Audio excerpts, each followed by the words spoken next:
ਵਾਹਿਗੁਰੂ ਜੀ ਕਾ ਖਾਲਸਾ ਵਾਹਿਗੁਰੂ ਜੀ ਕੀ ਫਤਿਹ। Welcome to lesson number 29, which is the second part of Aspadi 11. So we covered the first 4 padas and we are today going to cover 5th to 8th pada of that Aspadi. But for a quick review, let's take a look at it. The Dasma ਜਿਹੜਾ ਸੀਗਾ ਅਸਪਦੀ ਦਾ ਸ਼ਲੋਕ ਉਸ ਤੇ ਸੀਗਾ ਉਸਤਤ ਕਰੈ ਅਨੇਕ ਜਨ ਅੰਤ ਨ ਪਾਰਾਵਾਰ ਨਾਨਕ ਰਚਨਾ ਪ੍ਰਭ ਰਚੀ ਬਹੁ ਵਿਧਾਨਿਕ ਪ੍ਰਕਾਰ. So here Nanak Dev Ji is saying that he created this creation through many different ways with many different species and many different types of things actually in his creation. So now let's look at this one, actually where we are going with this one. It says, Slok, Karan Karan Prabh ek hai, dusar nahi koe, Nanak tis balharna jal thal mein yal soe. ਹੁਣ ਇਹਦੇ ਵਿੱਚ ਉਹ ਕਹਿ ਰਹੇ ਕਾਰਨ ਕਾਰਨ ਦਾ ਮਤਲਬ ਹੁੰਦਾ ਹੈਗਾ ਵੀ ਰਚਨਾ ਜਿਹੜੀ ਕ੍ਰੀਏਸ਼ਨ ਹੈਗੀ ਆ। ਕਾਰਨ ਦਾ ਮਤਲਬ ਹੈਗਾ ਬਣਾਉਣ ਵਾਲਾ, God himself, Vaheguru, okay? Prabh ek hai, wo Prabh hai, wo God hai, he himself is. Dusra nahi koi, there's no other one without him. Nanak, hey Nanak, tis balharne, on sacrifice to him, jal, thal, naiyal, soe. ਜਿਹੜਾ ਜਲ ਵਿੱਚ ਲੱਲੇ ਨੂੰ ਸਿਆਰੀ ਲੱਗੀ ਆ, ਥਲ ਵਿੱਚ ਕਹਿਣ ਦਾ ਮਤਲਬ ਧਰਤੀ ਦੇ ਉੱਤੇ, ਜ਼ਮੀਨ ਦੇ ਉੱਤੇ, ਮਹੀ ਦਾ ਮਤਲਬ ਧਰਤੀ, ਆਲ ਇਹਦੇ ਮਤਲਬ ਜਿਹੜਾ ਧਰਤੀ ਤੋਂ ਉੱਤੇ ਆ, ਸਕਾਈ। ਸੋ ਇਹਨਾਂ ਦਾ ਵਰਡ ਜਿਹੜਾ ਪਾਣੀ ਵਿੱਚ ਵੀ ਹੈਗਾ, ਧਰਤੀ ਤੇ ਵੀ ਹੈਗਾ, ਤਾਂ ਆਕਾਸ਼ 'ਚ ਵੀ ਹੈਗਾ। The one who is in water, in earth and in sky. ਜਿਹੜਾ ਸਮਾਇਆ, who is all pervading in everything. Okay. So we covered this particular slok in detail actually in our lesson number 28. This is just the gist of it. But when you actually look at it,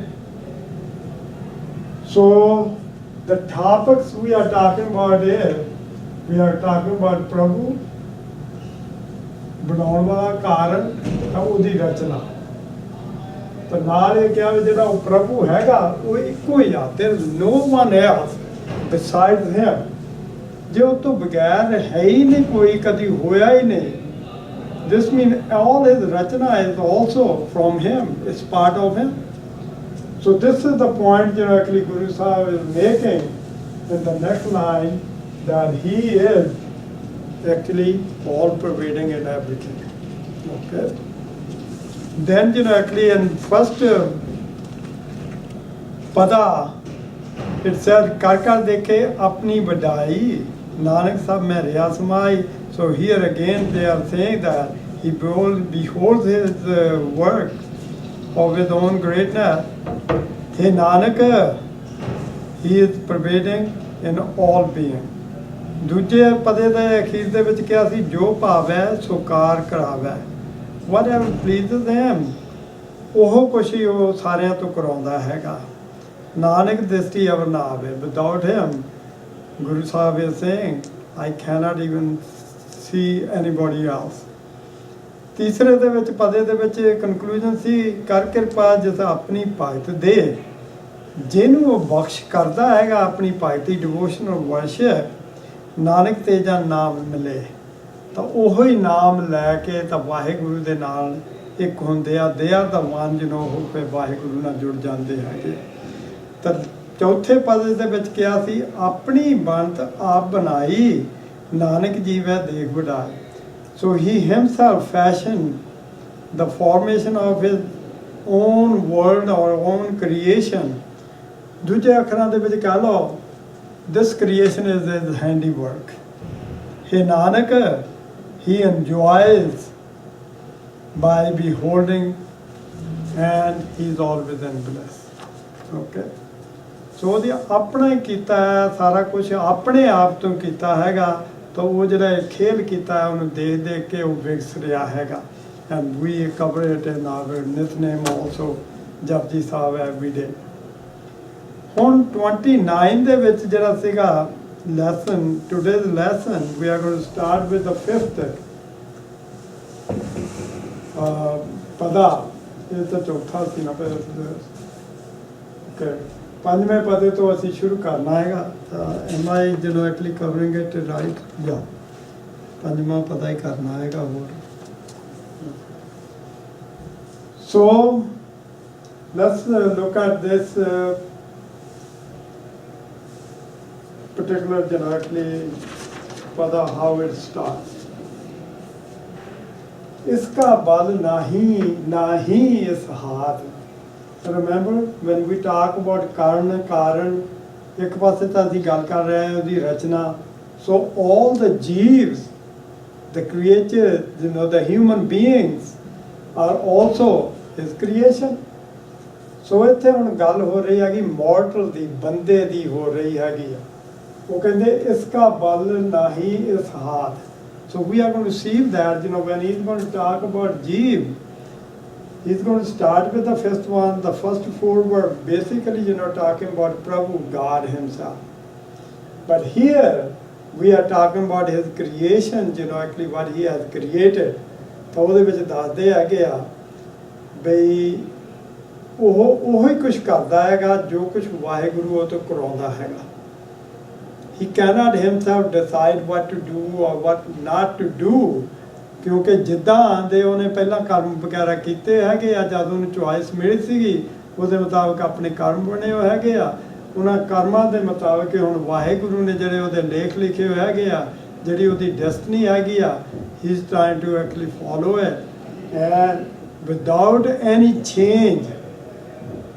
If somebody does not meet Guru or puts an effort, he'll be on the same inclination, you know, actually he will try to start, you keep on doing the same thing and be in this deathward cycle forever. ਉਹ ਕਹਿੰਦੇ ਵੀ ਇਹਦੇ ਆਪਣੇ ਹੱਥ ਦੇ ਵਿੱਚ ਤਾਂ ਕੁਛ ਨਹੀਂ। ਇਸਕਾ ਬਲ ਤਾਕਤ mean directly the strength. ਉਹ ਕਹਿੰਦੇ ਵੀ ਉਹ ਤਾਂ ਉਹਦੇ ਹੱਥ ਦੇ ਵਿੱਚ ਹੈ ਹੀ ਨਹੀਂ ਹੈਗੀ। So the strength of the jeev is not in his hand. Vaheguru, the Lord of all, himself is capable to do things and causes the jeeves and everybody else to do things. So ਉਹਦੇ ਪਿੱਛੇ ਵੀ ਜੋ ਕੁਝ ਬੰਦਾ ਕਰਦਾ ਹੈਗਾ ਉਹਦੇ ਪਿੱਛੇ ਵੀ ਵਾਹਿਗੁਰੂ ਦਾ ਹੱਥ ਹੁੰਦਾ ਹੈਗਾ। ਕਾਰਨ ਕਰਾਵਨ ਸਭ ਕੋ ਨਾਥ। ਕਿਉਂ? ਕਿਉਂਕਿ ਜੋ ਕੁਝ ਵੀ ਕਰਾਉਂਦਾ ਹੈਗਾ ਨਾ, okay, he is the master of all, he is the Lord of all, Nath. So he is the one, you know, who actually gets them to do things for him. Agyakari Bapura Jiyo. Bapura ਦਾ ਮਤਲਬ ਵਿਚਾਰ ਆ ਜਿਹੜਾ helpless person ਹੋਵੇ, ਕਿਉਂਕਿ ਉਹ ਤਾਂ ਉਹੀ ਕੁਝ ਕਰਨਾ ਹੈਗਾ ਵੀ ਜੋ ਵਾਹਿਗੁਰੂ ਨੇ ਉਹਨੂੰ ਹੁਕਮ ਦਿੱਤਾ। He got to actually do that one. ਜੋਤਿਸ ਭਾਵੈ। Now ਹੁਣ ਤਿਸ ਜਿਹੜਾ ਹੈਗਾ ਇਹ ਬੰਦੇ ਲਈ ਨਹੀਂ, ਜੀਵ ਲਈ ਨਹੀਂ। This is addressing God, saying that whatever pleases God, ਸੋਈ ਫੁੱਲ। ਫੁੱਲ ਦਾ ਮਤਲਬ ਹੁੰਦਾ ਵੀ ਮੁੜ ਕੇ ਉਹੀ ਥੀਓ ਦਾ ਮਤਲਬ ਹੁੰਦਾ ਹੈ। Okay, so whatever pleases God, that's what happens. ਹੁਣ ਜੀਵ ਦਾ ਦੱਸਿਆ ਹੈਗਾ ਵੀ ਜੀਵ ਦੀਆਂ ਜਿਹੜੀ ਅਵਸਥਾ ਹੈਗੀ ਆ ਵੀ how he actually lives his normal life. And this is now, you know, Guru Sahib is talking about all of us. And this is the way we do it every day. ਪਰ ਇੱਕ point ਜਿਹੜਾ ਹੈਗਾ is very subtle, but sometimes it's very hard to actually comprehend. Unless you actually understand rest of the Gurbani, it's not easy to put it in a proper context. ਹੁਣ ਇਹਦੇ ਵਿੱਚ ਜੋ ਇਹ ਕਹਿ ਰਹੇ, ਇਹ ਨਹੀਂ ਕਹਿ ਰਹੇ ਹੈਗੇ ਗੁਰੂ ਸਾਹਿਬ ਵੀ ਬੰਦਾ ਜਿਹੜਾ ਹੈਗਾ ਵੀ ਇਸ ਜ਼ਾਂਬੀ ਗਾਡ ਨੇ ਜੋ ਕੁਝ ਕਰਾਉਣਾ ਹੈਗਾ ਉਹੀ ਉਹ ਤੋਂ ਕਰਾ ਰਿਹਾ ਹੈਗਾ। ਸੋ ਬੰਦੇ ਦੇ ਹੱਥ ਵਿੱਚ ਕੁਝ ਨਹੀਂ ਹੈਗਾ। ਨਾਟ that what they are saying is ਜਦ ਪਹਿਲਾਂ ਉਹਨਾਂ ਨੇ ਸ਼ੁਰੂ ਕੀਤਾ ਹੈਗਾ ਵੀ ਜਦ ਉਹਨੇ ਸਾਰਾ ਕੁਝ ਬਣਾਇਆ ਹੀ ਆਪਣੇ ਆਪ ਤੋਂ ਹੀ ਬਣਿਆ। ਸੋ God himself is pervading everybody। ਸੋ ਜੋ ਕੁਝ ਕਰ ਵੀ ਰਿਹਾ ਉਹ ਆਪ ਹੀ ਕਰ ਰਿਹਾ in a way, in his play, actually that's the way। ਉਹ ਇਸ ਤਰ੍ਹਾਂ ਹੋ ਜਾਂਦਾ ਹੈਗਾ ਵੀ ਜਿੱਦਾਂ ਨਾ ਨਾਟਕ ਕਰਦੇ ਹੁੰਦੇ ਸੀ ਜਾਂ ਡਰਾਮਾ ਕਰਦੇ ਹੈਗੇ ਆ ਤਾਂ God ਜਿਹੜਾ ਹੈਗਾ ਉਹਦੇ ਵਿੱਚ ਸਮਝ ਲਓ ਵੀ ਉਹ ਐਕਟਰ ਹੈਗਾ ਜਿਹੜਾ ਇੱਕ ਵਾਰੀ ਇੱਕ ਕੱਪੜੇ ਪਾ ਕੇ ਤਾਂ ਉਹ ਰਾਜਾ ਬਣ ਜਾਂਦਾ, ਕਦੀ ਉਹ ਕੁਛ ਬਣ ਜਾਂਦਾ, ਕਦੀ ਕੁਛ ਬਣ ਜਾਂਦਾ, ਕਦੀ ਕੁਛ ਬਣ ਜਾਂਦਾ ਹੈਗਾ। ਕਿਉਂਕਿ ਜਿਹੜੇ ਉਹ ਪਿੰਡਾਂ ਦੇ ਵਿੱਚ ਆਉਂਦੇ ਹੁੰਦੇ ਸੀ ਨਾਟਕ ਆਉਂਦੇ ਸੀਗੇ ਜਿਹੜੇ, ਐਂਡ ਦੈਟਸ ਵਾਟ ਦੇ ਯੂਜ਼ਡ ਟੂ ਡੂ। ਥੋੜੇ ਬੰਦੇ ਹੁੰਦੇ ਸੀ ਬਟ ਦੇ ਪਲੇ ਮੈਨੀ ਡਿਫਰੈਂਟ ਰੋਲਸ। ਕੱਪੜੇ ਬਦਲ ਲੈਣੇ, ਉਹੀ ਰੋਲ ਉਹਨਾਂ ਨੇ ਪਲੇ ਕਰਨਾ। ਇਸ ਹਿਸਾਬ ਨਾਲ ਜਦ ਰੱਬ ਜਿਹੜਾ ਹੈਗਾ if he is permeating everybody, he is pervading everybody, so this means God himself is the actor in there। ਉਹਦਾ ਹੀ ਇਹ ਬਣਾਇਆ ਤਾਂ ਉਹਦੇ ਵਿੱਚ ਉਹ ਦੇਖ ਰਿਹਾ ਹੈਗਾ ਵੀ unless actually I give him some freedom, ਵੀ ਮੇਰਾ ਹੁਕਮ ਜਿਹੜਾ ਹੈਗਾ ਹੁਕਮ ਦੇ ਉੱਤੇ ਚੱਲੇ ਜਾਂ ਹੁਕਮ ਨੂੰ ਨਾ ਮੰਨੇ, ਉਹਨੇ consequence ਉਹਦੇ ਲਿਖ ਦਿੱਤੇ ਹੈਗੇ ਆ ਵੀ ਉਹਦਾ ਮਤਲਬ you will be in death and birth cycle if you don't obey it। But then he wants to see how the jeev will perform without actually specifically saying him this is the specific thing you got to do it। So that's why he made actually human beings as his partner। He gave him choice, and yet every choice he can make at any instant, even today, to change his path, and that will actually change his destiny। Okay, so ਇਸੇ ਕਰਕੇ ਜੋ ਉਹ ਜਦ ਬੰਦਾ ਕਰ ਰਿਹਾ ਇਹ God himself is actually in the same state। so ਅਸੀਂ ਇੱਥੇ ਬੰਦੇ ਦੀ ਗੱਲ ਕਰਨੀ ਹੈ। less it will be lot easier if we leave it with that, saying that ਜਦ ਬੰਦਾ ਜਿਹੜਾ ਹੁੰਦਾ ਕਦੀ ਜਿਹੜੀ ਉਹਦੀ ਅਵਸਥਾ ਉੱਚੀ ਹੁੰਦੀ ਆ ਤੇ ਕਦੀ ਥੱਲੇ ਗਈ ਹੁੰਦੀ ਆ। sometimes he is exalted, sometimes he is really feeling actually very low। ਸੋ ਇਹਦੇ ਵਿੱਚ ਉਹ ਦੱਸਦੇ ਆ ਕਿ the helpless jeev is obedient, whatever pleases him God, that's what happens। Sometimes the jeev abides in the supreme one as an exalted one, and sometimes as a lowly person। ਨੀਚ ਕਬੂ ਸੋਗ, ਕਦੀ ਫਿਰ ਬੰਦਾ ਉਹ ਚਿੰਤਾ ਦੇ ਵਿੱਚ ਹੁੰਦਾ ਜੀਵ ਜਿਹੜਾ, ਕਦੀ ਖੁਸ਼ੀ ਦੇ ਵਿੱਚ। ਹਰਖ ਦਾ ਮਤਲਬ ਖੁਸ਼ੀ, ਹੈਪੀਨੈਸ। ਰੰਗ ਦਾ ਮਤਲਬ ਆਪਣੀ ਮੌਜ ਦੇ ਵਿੱਚ। ਕਦੀ ਆਪਣੀ ਮੌਜ ਦੇ ਵਿੱਚ ਉਹ ਹੱਸਦਾ ਆ, he laughs in happiness. Okay, sometimes the jeev is in sadness and sometimes laughs with joy and delight। Sometimes he is occupied by the thoughts of slander। ਕਬੂ ਨਿੰਦ ਚਿੰਦ ਵਿਹਾਰ। ਵਿਹਾਰ ਦਾ ਮਤਲਬ ਹੁੰਦਾ ਉਹਦਾ ਕੰਮ ਹੀ ਜਾਣੀ ਇਹ ਆ ਦੂਜਿਆਂ ਦੀ ਇਹ ਨਿੰਦਾ ਕਰੀ ਜਾਣੀ। ਸੋ ਨਿੰਦ ਦਾ ਮਤਲਬ ਨਿੰਦਾ ਕਰਨੀ, ਸਲੈਂਡਰਿੰਗ। ਚਿੰਤ ਮੀਨ ਚਿੰਤਾ ਕਰਨੀ, ਐਂਗਜ਼ਾਇਟੀ ਦੇ ਵਿੱਚ ਆ ਜਾਂਦਾ ਹੈਗਾ। So that's his state changes all the time. Our state changes all the time। That's what Guru Sahib is saying। ਕਬੂ ਊਬ ਆਕਾਸ਼ ਪਿਆਲ, ਕਦੀ ਤਾਂ ਬਹੁਤ ਉੱਚਾ ਹੋ ਜਾਂਦਾ ਹੈਗਾ, ਆਕਾਸ਼ ਦੇ ਉੱਤੇ ਜਾਂਦਾ ਹੈਗਾ, ਡਾਲੀਆਂ ਮਾਰਦਾ, ਆਤਮਕ ਡਾਲੀਆਂ ਮਾਰਦਾ ਹੈਗਾ। ਤੇ ਦੂਸਰੇ ਕਈ ਵਾਰੀ ਪਿਆਲ, ਕਈ ਵਾਰੀ ਉਹ ਥੱਲੇ ਆ ਡਿੱਗਿਆ ਹੁੰਦਾ ਹੈਗਾ ਨੈਦਰਲੈਂਡ ਦੇ ਵਿੱਚ। So sometimes he floats high in the sky and sometimes he abides in the netherland. ਕਬੂ ਬੇਤਾ ਬ੍ਰਹਮ ਵਿਚਾਰ। ਬੇਤਾ ਹੁੰਦਾ ਵੀ ਜਿਹੜਾ ਬਹੁਤ ਨੌਲੇਜਬਲ ਹੋਵੇ ਕਿਸੇ ਚੀਜ਼ ਦੇ ਉੱਤੇ। ਓਕੇ, ਨੋਅਰ, ਨੌਲੇਜ ਦਾ ਨੋਅਰ ਜਿਹੜਾ ਹੋਵੇ ਉਹਨੂੰ ਕਹਿੰਦੇ ਬੇਤਾ। ਬ੍ਰਹਮ ਵਿਚਾਰ, ਕਿਹੜੇ ਦਾ? ਬ੍ਰਹਮ ਦੀ ਵਿਚਾਰ ਦਾ। ਹੀ ਇਜ਼ ਦ ਨੋਅਰ ਆਫ ਬ੍ਰਹਮ ਵਿਚਾਰ। ਉਹਨੂੰ ਵਾਹਿਗੁਰੂ ਦੀ ਕੰਟੈਂਪਲੇਸ਼ਨ ਜਿਹੜੀ ਹੈਗੀ ਆ, he can reflect on that one, actually he is so expert in that one. ਪਰ ਉਹ ਕਹਿੰਦੇ ਕੀ ਆ, ਨਾਨਕ ਇਹ ਨਾਨਕ ਆਪ ਮਿਲਾਵਣਾ। ਪਰ ਵਾਹਿਗੁਰੂ ਜਿਹੜਾ ਹੈਗਾ ਨਾ ਕਰਕੇ ਸਾਰਾ ਕੁਝ ਉਹਦੇ ਹੱਥ ਦੇ ਵਿੱਚ ਹੈਗਾ। ਜੇ ਉਹਨੇ ਆਪਣੇ ਆਪ ਨਾਲ ਕਿਸੇ ਨੂੰ ਰੀਯੂਨਾਈਟ ਕਰਨਾ ਹੈਗਾ, then he makes that decision. Okay, he Nanak, God himself is the one who unites jeeves with himself. Okay, next one.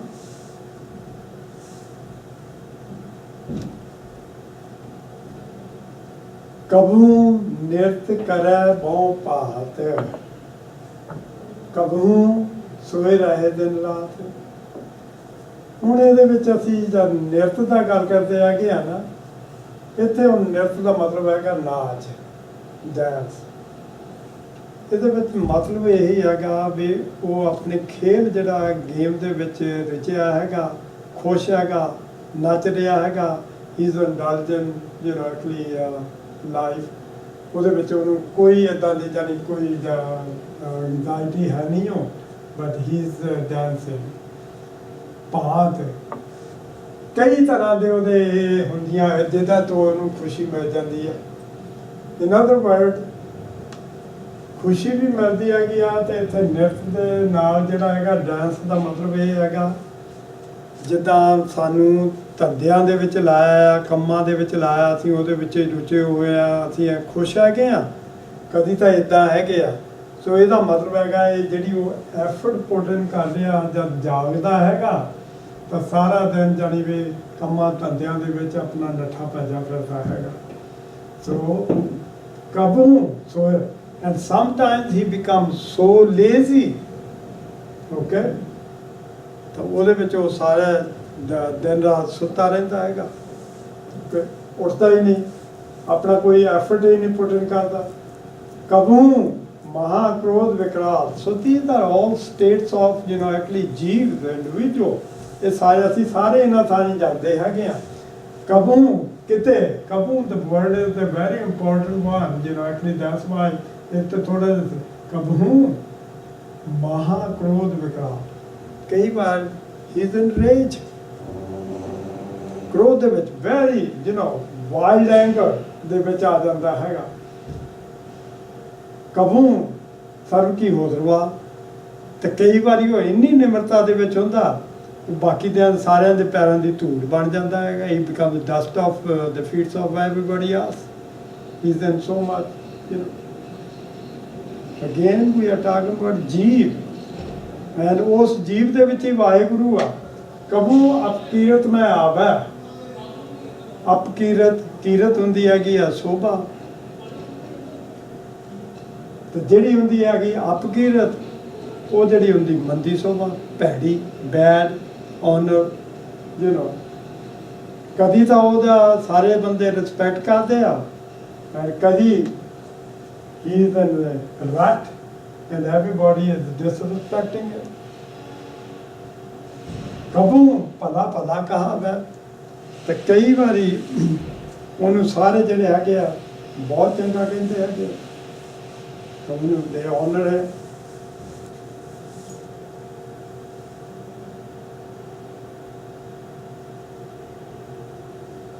ਹੁਣ ਉਹ ਕਹਿੰਦੇ ਜਿਉਂ ਪ੍ਰਭ ਰਾਖੈ ਤਿਵੀ ਰਹਿ।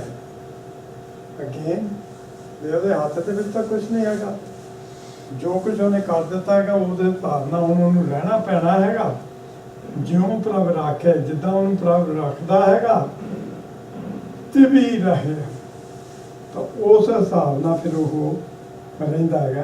ਐਜ਼ ਗਾਡ ਕੀਪਸ ਸੋ ਹੀ ਲਿਵਸ ਹਿਜ਼ ਲਾਈਫ। ਇਹ Nanak by grace of Guru, only rare person says why.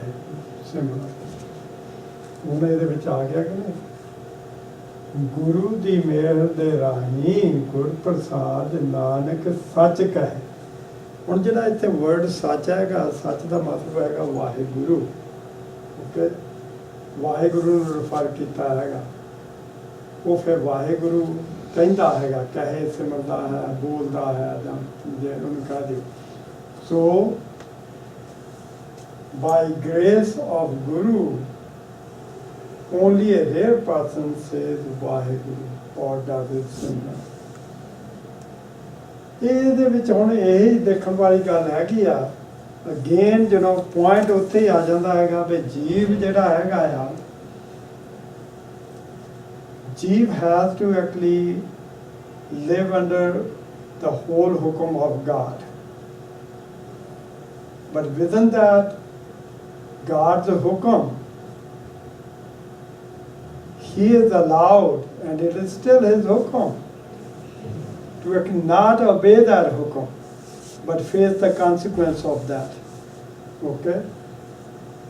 So, ਇਸੇ ਕਰਕੇ ਉਹਨੂੰ ਇਹ ਪਤਾ ਨਹੀਂ ਹੁੰਦਾ ਹੈਗਾ ਵੀ ਕਿੱਦਾਂ ਮੈਂ ਬਾਹਰ ਨਿਕਲਣਾ ਹੈਗਾ. So first he got to actually get on that path. So ਉਹਦੀ ਆਪਣੀ ਚੁਆਇਸ ਦੇ ਨਾਲ ਹੀ ਜਿੱਦਾਂ ਦੀ ਉਹਨੂੰ ਸੰਗਤ ਮਿਲ ਜਾਣੀ ਹੈਗੀ ਆ, ਉਹਨੇ ਉੱਧਰ ਨੂੰ ਤੁਰੇ ਜਾਣਾ ਹੈਗਾ. ਜੇ ਉਹਨੂੰ ਇੱਦਾਂ ਦੀ ਸੰਗਤ ਮਿਲ ਗਈ ਜਿਹਦੇ ਨਾਲ ਗੁਰੂ ਦੀ ਇੰਟਰੋਡਕਸ਼ਨ ਹੋ ਗਈ, ਤਾਂ ਵਾਹਿਗੁਰੂ ਨੇ, ਕਿਉਂਕਿ ਉਹਦੀ ਰੁਚੀ ਉੱਧਰ ਵੱਲ ਨੂੰ ਹੋ ਜਾਣੀ, ਉਹਦੀ ਇਨਕਲੀਨੇਸ਼ਨ ਉੱਧਰ ਗੁਰੂ ਵੱਲ ਨੂੰ ਹੋ ਜਾਣੀ ਹੈਗੀ ਆ, then Vaheguru is going to actually support him directly on that. then ਉਹਨੂੰ ਗੁਰੂ ਨੂੰ ਮਿਲਾ ਦੂਗਾ. ਤਾਂ ਫਿਰ ਗੁਰੂ ਦੇ ਰਾਹ ਦੇ ਉੱਤੇ, ਦਸਤੇ ਦੇ ਉੱਤੇ ਚੱਲ ਕੇ ਉਹਦਾ ਫਿਰ ਉਹ ਸਿਮਰਨ ਕਰ ਕਰਕੇ ਤਾਂ ਫਿਰ ਉਹ ਵਾਹਿਗੁਰੂ ਨੂੰ ਮਿਲ ਸਕਦਾ ਹੈਗਾ. ਪਰ ਇਹ ਹੋਣਾ ਤਾਂ ਹੀ ਹੈਗਾ ਗੁਰੂ ਦਾ ਸਿਮਰਨ ਜੇ ਪਹਿਲਾਂ ਵਾਹਿਗੁਰੂ ਆਪ ਮਿਹਰ ਕਰੇ ਉਹਨੂੰ ਗੁਰੂ ਮਿਲਾਵੇ. ਤੇ ਨੈਕਸਟ ਵਨ, ਕਬੂ ਹੋਏ ਪੰਡਤ ਕਰੇ ਵਿਖਿਆਨ. ਪੰਡਤ ਦਾ ਮਤਲਬ ਇਹ ਹੁੰਦਾ ਵੀ ਸਕਾਲਰ, ਵਿਦਵਾਨ ਜਿਹੜਾ ਬਣ ਜਾਣਾ. ਵਿਖਿਆਨ ਦਾ ਮਤਲਬ ਹੁੰਦਾ ਹੈਗਾ ਵੀ ਬੋਲਣਾ, ਲੈਕਚਰ ਕਰਨਾ, deliver sermons, etc. Okay? So sometimes what happens is he becomes a scholar and delivers sermons. Now lecture, ਕਬੂ ਮੂੰਹ ਧਾਰੀ ਲਾਵੇ ਧਿਆਨ. And sometimes he becomes silent, ਮੂੰਹ ਧਾਰੀ, ਬਿਲਕੁਲ ਮੂੰਹ ਧਾਰ ਲੈਣਾ ਵੀ I'm not going to actually say any word, and concentrate, try to actually concentrate on God. ਆਪਣਾ ਧਿਆਨ ਜਿਹੜਾ ਹੈਗਾ ਲਾਉਣ ਦੀ ਕੋਸ਼ਿਸ਼ ਕਰਦਾ ਹੈਗਾ. ਕਬੂ ਤਤ ਤੀਰਥ ਇਸ਼ਨਾਨ. ਤੇ ਕਈ ਵਾਰੀ ਸਮਟਾਈਮ ਕੀ ਹੁੰਦਾ ਹੈਗਾ ਜੀਵ ਦਾ, ਤਤ ਤੀਰਥ ਇਸ਼ਨਾਨ. ਉਹ ਜਿਹੜੇ ਹੁੰਦੇ ਹੈਗੇ ਆ ਪਿਲਗ੍ਰਿਮੇਜਸ ਦੇ ਉੱਤੇ ਜਾਂਦਾ ਹੈਗਾ, ਉੱਥੇ ਜਾ ਕੇ ਹੀ ਟੇਕਸ ਦ ਪੈਥ. ਕਬੂ ਸਿੱਧ. ਕਈ ਵਾਰੀ ਜਿਹੜੀ ਹੈਗੀ ਆ ਸਿੱਧ ਦਾ ਮਤਲਬ ਹੁੰਦਾ the one who has achieved success, okay, by sadhana, but he has reformed his mind already. ਉਹਨੂੰ ਕਹਿੰਦੇ ਆ ਕਿ ਸਿੱਧ. ਤਾਂ ਆ ਜਿਹੜਾ ਹੁੰਦਾ ਹੈਗਾ ਸਾਧਕ. ਸਾਧਕ is the one, you know, who is the seeker or who is trying to reform his, you know, actually mind.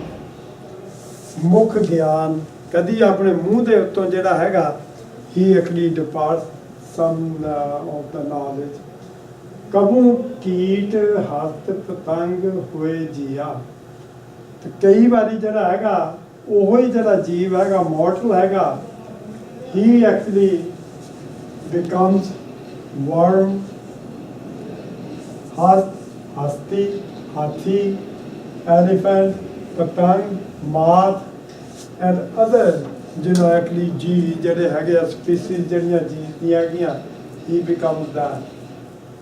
ਕੀ ਇਹਦਾ ਨਾਲ ਹੁੰਦਾ ਹੈਗਾ ਬਾਰ-ਬਾਰ ਆਉਣ ਦੇ ਨਾਲ, ਕਿਉਂਕਿ he could not actually get out of the death and birth cycle, ਅਨੇਕ zone. So he goes through many different, you know, actually species. ਪਰ ਮੈਂ ਪਿਆ ਤਾਂ ਫਿਰ ਉਹ ਜਿਹੜਾ ਹੈਗਾ ਇਸੇ ਟ੍ਰਾਂਸਮਾਈਗ੍ਰੇਸ਼ਨ ਦੇ ਸਾਈਕਲ ਦੇ ਵਿੱਚ he is actually whirling around in that. ਪਰ ਮੈਂ ਪਿਆ. Okay? Next one, Nana Roop ਜਿਉਂ ਸਵਾਂਗੀ ਦਿਖਾਵੇ. I said that one before. ਇੱਥੇ ਹੁਣ ਉਹਨਾਂ ਨੇ ਕਲੀਅਰ ਕਰ ਦਿੱਤਾ ਹੈਗਾ 7ਵੀਂ ਦੇ ਵਿੱਚ, because we are coming toward the end of it, ਵੀ ਉਹ ਜਿਹੜਾ ਬੰਦਾ ਹੈਗਾ ਉਹ ਇੱਕ ਅੰਦਾ ਐਕਟ ਕਰ ਰਿਹਾ ਹੈਗਾ ਜਿੱਦਾਂ ਉਹਨੂੰ ਵਾਹਿਗੁਰੂ ਐਕਟ ਕਰਾ ਰਿਹਾ ਹੈਗਾ.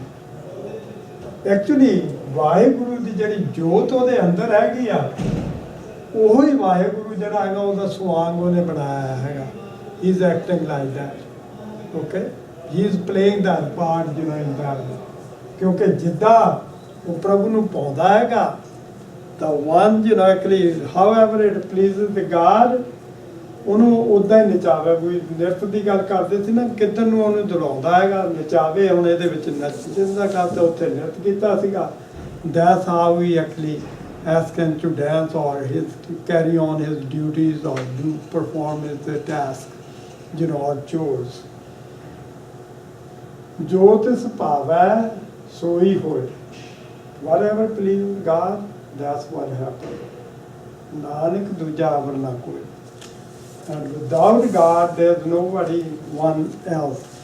Remember that when we started that, actually we said that ਕਾਰਨ ਕਾਰਨ ਕਾਰਨ ਕਾਰਨ ਪ੍ਰਭ ਏਕ ਹੈ, ਦੂਸਰ ਨਾ ਹੀ ਕੋਈ। ਸੋ ਹੁਣ ਇਹਦੇ ਵਿੱਚ ਜਾਨੀ we are coming toward the end. ਸੋ ਨਾਨਕ ਵੀ ਉਹ ਤੋਂ ਬਗੈਰ ਦੂਜਾ ਕੋਈ ਨਹੀਂ, ਵੀ ਉਹੀ ਹੈਗਾ ਸਾਰਾ ਕੁਛ। So now, actually we talked about that particular aspect of this topic.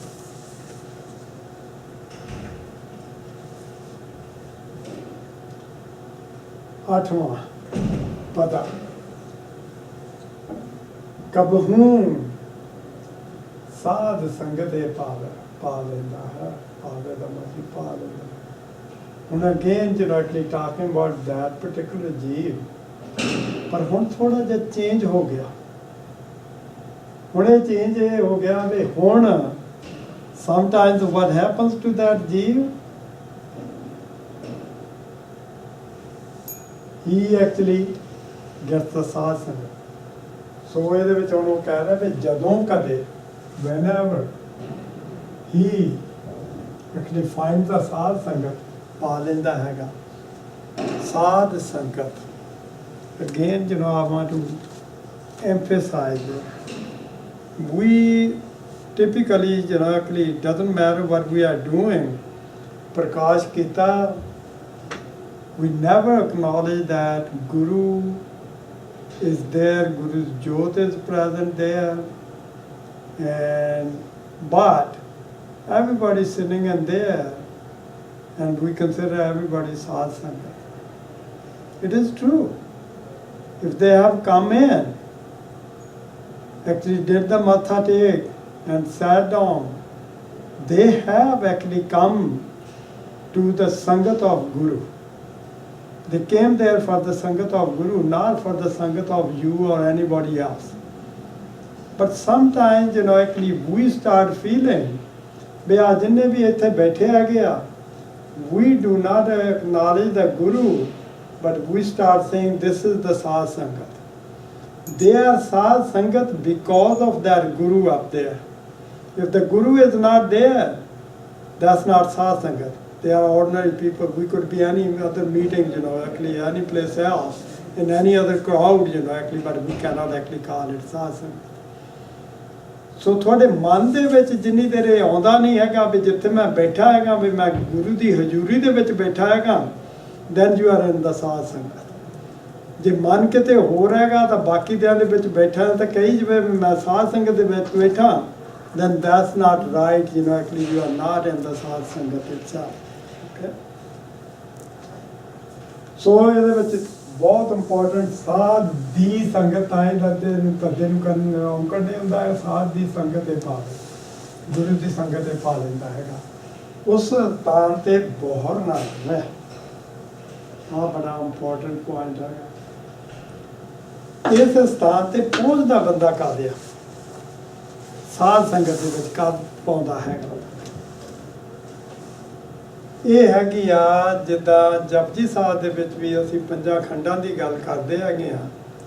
when it reaches the karma khand, that's the only place, actually time it has actually achieved that ਸਾਧ ਸੰਗਤ। ਕਿਉਂਕਿ ਕੀ ਹੋਇਆ ਹੈਗਾ, ਜਿਹੜੀਆਂ ਗੁਰੂ ਦੀਆਂ ਟੀਚਿੰਗਸ ਸੀਗੀਆਂ ਨਾ, teachings of the gurus, he has taken them to heart. He has enshrined the teachings of the Gurus in his heart. And if the Guru said, in ਸਾਧ ਸੰਗਤ ਤੁਸੀਂ ਬਾਕੀ ਸਾਰਿਆਂ ਦੀ ਸੇਵਾ ਕਰਨੀ ਹੈਗੀ ਆ, ਸਾਰੀ ਕ੍ਰੀਏਸ਼ਨ ਦੀ ਸੇਵਾ ਕਰਨੀ ਹੈਗੀ ਆ, ਇਹਨਾਂ ਨਾਲ ਸਾਰਿਆਂ ਨਾਲ ਨਿਮਰਤਾ ਦੇ ਨਾਲ ਬੋਲਣਾ ਹੈਗਾ, ਸਾਰਾ ਕੁਝ ਕਰਨਾ ਹੈਗਾ। ਸੋ ਉਹਦਾ ਜਿਹੜਾ ਸੁਭਾਅ ਹੀ ਹੁੰਦਾ ਹੈਗਾ ਉਸ ਬੰਦੇ ਦਾ, ਉਹਦੀ ਜਿਹੜੀ ਨੇਚਰ ਹੀ ਹੁੰਦੀ ਆ ਨਾ, it is due to those thing. ਇਹਨੂੰ ਕਈ ਵਾਰੀ ਅਸੀਂ ਵਿਵੇਕ ਬੁੱਧ ਕਹਿ ਦਿੰਦੇ ਹੈਗੇ ਆ। ਗੁਰੂ ਦੀ ਦਿੱਤੀ ਹੋਈ ਬੁੱਧ, ਜਿਹਨੂੰ ਅਸੀਂ ਗੁਰਮਤ ਵੀ ਕਹਿ ਦਈਦਾ ਹੈਗਾ, ਜਦ ਉਹ runs your life, that when you have actually attained that sadhana. And if you are at that place, you reach that stage, then there is no fall from that one. Then you are at the highest exalted place directly of spiritual life. And only thing after that one is, ਹੁਣ ਵਾਹਿਗੁਰੂ ਨੇ ਕਾ ਤੁਹਾਨੂੰ ਨਜ਼ਰ ਕਰਕੇ ਤੁਹਾਨੂੰ ਸੱਚਖੰਡ ਦੇ ਵਿੱਚ ਲੈ ਜਾਣਾ, ਆਪਣੀ ਅਗਲੀ ਅਵਸਥਾ ਦੇ ਵਿੱਚ ਲੈ ਜਾਣਾ, ਆਪਣੇ ਆਪ 'ਚ ਰਲਾ ਲੈਣਾ ਹੈਗਾ। Okay, that's the only thing you are waiting now. ਪਰ ਜੇ ਉੱਥੇ ਤਾਂ ਤੁਹਾਨੂੰ ਗੁਰੂ ਲੈ ਗਿਆ, ਤੁਸੀਂ ਚਲੇ ਗਏ ਆ, that's almost a guaranteed, you are going to achieve that. After that there may B sum little ਜਿਹੜਾ ਘੜਨ ਦੀ, ਮਨ ਨੂੰ ਘੜਨਾ ਜਾਂ ਬੁੱਧੀ ਨੂੰ ਘੜਨਾ, ਥੋੜ੍ਹਾ ਬਹੁਤੀ ਜਿਹੜੀ ਰਿਫੋਰਮ ਕਿਤੇ ਰਹਿੰਦੀ ਹੋਊਗੀ, ਜਿਹਦੇ ਕਰਕੇ ਹਾਲੇ ਨਜ਼ਰ ਨਹੀਂ ਹੋਈ। ਜਿੱਦਣ ਉਹ ਕੰਪਲੀਟ ਹੋ ਗਈ, that's it, then you will be one with them and there is no falling back from that state। ਹੁਣ ਇਹਨੂੰ ਹੋਰ ਵੀ ਉਹਨਾਂ ਨੇ ਐਕਸਪਲੇਨ ਕਰ ਦਿੱਤਾ ਹੈਗਾ। ਕੁਐਸਚਨ ਆਉਂਦਾ ਹੈਗਾ ਵੀ ਜੇ ਉਸ ਸਥਾਨ ਤੇ ਪਹੁੰਚ ਗਿਆ, ਹੁਣ ਕਿਉਂ ਨਹੀਂ ਡਿੱਗਦਾ ਹੈਗਾ, ਕਿਉਂ ਨਹੀਂ ਡਿੱਗਦਾ? ਹੁਣ ਬਾਕੀ ਦੀਆਂ ਜਿਹੜੀਆਂ ਤੁਕਾਂ ਹੈਗੀਆਂ ਨਾ, ਟੇਕ them as answer to that question, ਕਿਉਂ ਨਹੀਂ ਉਹ ਡਿੱਗ ਰਿਹਾ? ਪਹਿਲਾਂ ਤਾਂ ਕਹਿੰਦੇ ਅੰਤਰ ਹੋਏ ਗਿਆਨ ਪ੍ਰਕਾਸ਼। ਹੁਣ ਗੁਰੂ ਦੀ ਟੀਚਿੰਗ ਜਿਹੜੀ ਹੈਗੀ ਆ, it has illuminated your inside of heart। ਸੋ ਤੁਹਾਡੇ ਅੰਦਰ ਜਿਹੜਾ ਹੈਗਾ ਗਿਆਨ ਰਤਨ ਜਿਹੜਾ ਹੈਗਾ, ਉਹਦਾ ਪ੍ਰਕਾਸ਼ ਹੋ ਗਿਆ ਹੈਗਾ। ਓਕੇ, ਉਸ ਸਥਾਨ ਕਾ ਨਹੀਂ ਬਣਾ, ਜਿੱਥੇ ਇਹ ਹੋ ਜਾਵੇ ਪ੍ਰਕਾਸ਼। ਅਸੀਂ ਪਹਿਲਾਂ ਟਾਕ ਮਿਥਿਆ ਦੀਆਂ ਗੱਲਾਂ ਕਰਦੇ ਸੀ ਨਾ, ਉਹ ਸਾਰਾ ਕੁਝ ਪੈਰਿਸ਼ਬਲ ਸੀਗਾ। That is not perishable. ਉਹਦਾ ਹੁਣ ਵਿਨਾਸ਼ ਨਹੀਂ ਹੁੰਦਾ ਹੈਗਾ। It will be there forever. ਉਹ ਜਿਹੜੀ ਇਲੂਮੀਨੇਸ਼ਨ, ਗਿਆਨ ਰਤਨ ਜਦ ਹੋ ਗਿਆ, ਪ੍ਰਕਾਸ਼ ਹੋ ਗਿਆ, ਉਹਨੇ ਫਿਰ ਉੱਥੇ ਹੀ ਰਹਿਣਾ। ਗੁਰੂ ਦੀ ਟੀਚਿੰਗ ਜਿਹੜੀ ਹੈਗੀ, ਉਹਨੇ ਕਿਤੇ ਜਾਣਾ ਨਹੀਂ, because you have enshrined in your heart that teaching. ਮਨ ਤਨ ਨਾਮ ਰਤੇ। ਹੁਣ ਉਹਨਾਂ ਦਾ ਕੀ ਹੁੰਦਾ, ਮਨ ਵੀ ਤਾਂ ਸਾਰਾ ਤਨ ਵੀ। ਇਹ ਹੁਣ ਦੋਏ ਕਿਉਂ ਕਹੇ ਹੈਗੇ? Remember we were talking about ਮਿਥਿਆ ਹਸਤ, ਮਿਥਿਆ ਕਾਰਨ, ਮਿਥਿਆ ਜਿਹੜੇ ਸੀਗੇ ਅਸੀਂ ਰਸਨਾ। ਓਕੇ, ਉਹ ਸਾਰੇ ਤਨ ਦੇ ਪਾਰਟ ਸੀਗੇ, ਤਨ ਦੀਆਂ ਇੰਦਰੀਆਂ ਸੀਗੀਆਂ, ਸਰੀਰ। ਉਹ ਕਹਿੰਦੇ ਹੁਣ ਜਿਹੜਾ ਉਹ ਸਾਰਾ ਸਰੀਰ ਹੀ ਹੈਗਾ, ਜਿਹੜੀਆਂ ਸਾਰੀਆਂ ਗਿਆਨ ਇੰਦਰੀਆਂ ਵੀ ਹੈਗੀਆਂ, ਉਹ ਵੀ ਜਿਹੜੀਆਂ ਹੈਗੀਆਂ ਨਾਮ ਦੇ ਨਾਲ ਜਿਹੜੀਆਂ ਹੈਗੀਆਂ, ਦੇ ਆਰ ਇੰਬੂਡ ਵਿਦ ਦੈਟ ਨਾਮ, ਵਾਹਿਗੁਰੂ ਦੇ ਨਾਮ ਦੇ ਨਾਲ। ਕਿਉਂਕਿ ਗਿਆਨ ਰਤਨ ਜਦ ਪ੍ਰਕਾਸ਼ ਹੋ ਗਿਆ, ਉਹਦੇ ਨਾਲ ਕੀ ਹੋਇਆ, ਉਹਨੂੰ ਨਾਮ ਪਦਾਰਥ ਮਿਲ ਗਿਆ ਹੈਗਾ। ਨਾਮ ਪਦਾਰਥ ਜਿਹੜਾ ਅੰਦਰ ਜਦ ਆ ਜਾਂਦਾ ਹੈਗਾ, ਉਹਦੇ ਨਾਲ ਫਿਰ ਸਾਰਾ ਕੁਝ ਜਿਹੜਾ ਹੈਗਾ ਸੈਚੂਏਟਡ, ਉਹਦੇ ਨਾਲ ਸਾਰਾ ਕੁਝ ਤ੍ਰਿਪਤ ਹੋ ਜਾਂਦਾ। ਨਾ ਫਿਰ ਅੱਖਾਂ ਨੂੰ ਹੁੰਦਾ ਹੈਗਾ ਵੀ ਮੈਂ ਪਰ ਧਨ ਦੇਖਣਾ, ਨਾ ਹੱਥਾਂ ਨੂੰ ਹੁੰਦਾ ਵੀ ਮੈਂ ਕਿਸੇ ਦਾ ਦੌਲਤ ਚੁਰਾਈ ਕਰਨੀ ਹੈਗੀ ਆ, ਨਾ ਫਿਰ ਹੁੰਦਾ ਹੈਗਾ ਵੀ ਕੰਨਾਂ ਨੂੰ ਹੁੰਦਾ ਵੀ ਮੈਂ ਚੁਗਲੀ ਸੁਣਨੀ ਹੈਗੀ ਆ ਜਾਂ ਸਲੈਂਡਰਿੰਗ ਸੁਣਨੀ ਹੈਗੀ ਆ, ਨਾ ਜੀਭ ਨੂੰ ਹੁੰਦਾ ਵੀ ਮੈਂ ਕਿਸੇ ਨੂੰ ਸਲੈਂਡਰ ਕਰਨਾ ਹੈਗਾ। ਤਾਂ ਉਹਦੇ ਦਾ ਸਿਰਫ ਵਾਹਿਗੁਰੂ ਹੀ ਉਹਦੇ ਮੂੰਹ ਦੇ ਵਿੱਚੋਂ ਨਿਕਲਣਾ, ਵਾਹਿਗੁਰੂ ਹੀ ਉਹਨੇ ਸੁਣਨਾ ਹੈਗਾ, ਵਾਹਿਗੁਰੂ ਦੇ ਵਿੱਚ ਉਹ ਰਤਿਆ ਹੁੰਦਾ, ਉਹਦਾ ਮਨ ਵੀ ਤਾਂ ਤਨ ਵੀ ਇੱਕ ਰੰਗ, ਇੱਕ ਪਿਆਰ ਦੇ ਵਿੱਚ, ਉਸ ਵਾਹਿਗੁਰੂ ਦੇ ਪਿਆਰ ਦੇ ਵਿੱਚ ਆ ਕੇ ਉਹ ਇੰਨਾ ਜ਼ਿਆਦਾ ਜਾਨੀ ਰੰਗਿਆ ਜਾਂਦਾ ਹੈ। ਸਦਾ ਬਸੈ ਪਾਰ ਬ੍ਰਹਮ ਕੇ।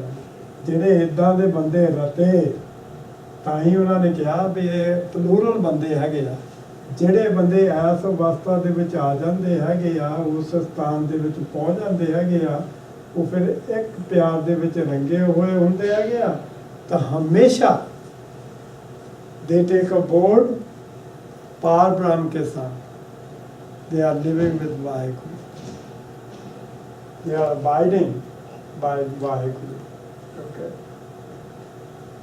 ਹੁਣ ਉਹ ਕਹਿੰਦੇ ਉਹ ਕਿੱਦਾਂ ਦਾ ਉਹ ਬਣ ਜਾਂਦਾ ਹੈਗਾ, ਹੁਣ ਇਸ ਸਥਾਨ ਤੋਂ ਕਿਉਂ ਨਹੀਂ ਉਹ ਵਾਪਸ ਆ ਸਕਦਾ ਹੈਗਾ? ਜਿਉਂ ਜਲ ਮੈਂ ਜਲ ਆਏ ਖਟਾਨਾ, ਖਟਾਨਾ ਦਾ ਮਤਲਬ ਹੁੰਦਾ ਆ ਕੇ ਮਿਲ ਜਾਣਾ, ਰਲ ਜਾਣਾ ਕਿਸੇ ਚੀਜ਼ ਨੇ ਉਹਦੇ ਵਿੱਚ, ਘੁਲ ਜਾਣਾ ਉਹਦੇ ਵਿੱਚ। ਜਿੱਦਾਂ ਪਾਣੀ ਦੇ ਵਿੱਚ ਆ ਕੇ ਪਾਣੀ ਘੁਲ ਜਾਂਦਾ ਹੈਗਾ ਤਾਂ ਮੁੜ ਕੇ ਉਹਨੂੰ ਤੁਸੀਂ ਜੁਦਾ ਨਹੀਂ ਕਰ ਸਕਦੇ, ਉਹ ਤੋਂ ਬਾਹਰ ਕੱਢ ਨਹੀਂ ਸਕਦੇ ਉਸ ਪਾਣੀ ਤੋਂ ਬਾਹਰ।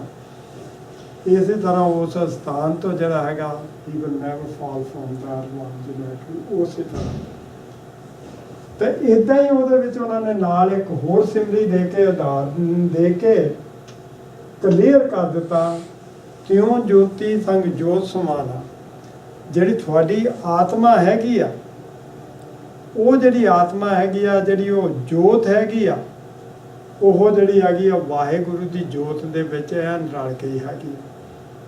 ਹੁਣ ਦੋ ਮੋਮਬੱਤੀਆਂ ਹੈਗੀਆਂ, ਇੱਕ ਛੋਟੀ ਮੋਮਬੱਤੀ, ਇੱਕ ਬਹੁਤ ਵੱਡੀ ਆ। ਬਹੁਤ ਵੱਡੀ ਮੋਮਬੱਤੀ ਦੀ ਜਿਹੜੀ ਜੋਤ ਆ ਉਹਦੇ ਨਾਲ ਹੀ ਰਲਾ ਦਿਓ, then you won't be able to say that ਆਹ ਜਿਹੜੀ ਜੋਤ ਸੀਗੀ ਤੇ ਇਹ ਵਾਹਿਗੁਰੂ ਦੀ ਆ ਤਾਂ ਆਹ ਦੂਜੀ ਜੋਤ ਹੈਗੀ। ਉਹੀ ਲਾਈਟ ਆ, ਉਹੀ ਸਭ ਕੁਛ ਹੈਗਾ। So that's how you cannot actually distinguish between the two anymore. ਤਾਂ ਇਹਦੇ ਰਿਜ਼ਲਟ ਉਹਦਾ ਫਿਰ ਕੀ ਹੁੰਦਾ ਹੈਗਾ ਜਦ ਇੱਦਾਂ ਹੋ ਜਾਂਦਾ ਹੈਗਾ? ਮਿਟ ਗਿਆ ਗਵਨ। ਗਵਨ ਦਾ ਮਤਲਬ ਹੁੰਦਾ ਆਉਣਾ ਜਾਣਾ, coming and going, being in transmigration, ਜਿਹੜੀ ਹੈਗੀ ਆ ਸਾਈਕਲ ਦੇ ਵਿੱਚੋਂ। So you have come out of that transmigration cycle. ਪਾਏ ਵਿਸਰਾਮ, ਤਾਂ ਉਹ ਬੰਦਾ ਜਿਹੜਾ ਹੈਗਾ ਨਾਓ ਹੀ ਹੈਜ਼ ਫਾਊਂਡ ਇਹ ਟਿਕਾਣਾ, ਇਟਰਨਲ ਪਲੇਸ, ਵੀ ਜਿੱਥੋਂ ਉਹਨੇ ਮੁੜ ਕੇ ਡਿੱਗਣਾ ਨਹੀਂ ਉਸ ਸਥਾਨ ਤੋਂ। ਸੋ ਉੱਥੇ ਉਹਦਾ ਫਿਰ ਉਹਦਾ ਟਿਕਾਣਾ ਬਣ ਜਾਂਦਾ ਹੈਗਾ। ਨਾਨਕ ਪ੍ਰਭ ਕੈ ਸਾਧ ਸਾਹਿਬ, ਸਾਧ ਕਰਵਾ, ਪ੍ਰਭ ਕੈ ਸਾਧ ਕਰਵਾ। ਇਹ ਨਾਨਕ ਜੀ ਦੀ ਕਹਿੰਦੇ ਹਨ, ਮੈਂ ਪ੍ਰਭੂ ਤੋਂ ਸਦਾ, ਅਸੀਂ ਪ੍ਰਭੂ ਤੋਂ ਸਦਾ ਸਾਧਕ, ਇੱਥੇ ਪ੍ਰਭੂ ਤੋਂ ਅਸੀਂ ਸਦਾ ਬਲਿਹਾਰ ਜਾਈਏ। We should be sacrificed to such a God, So transmigration ends and the resting place in the feet of God is obtained. Hey Nanak, let's be sacrificed to God. So is the second part of Ashpadi number 11. Waheguru ji ਕਾ ਖਾਲਸਾ, ਵਾਹਿਗੁਰੂ ਜੀ ਕੀ ਫਤਿਹ।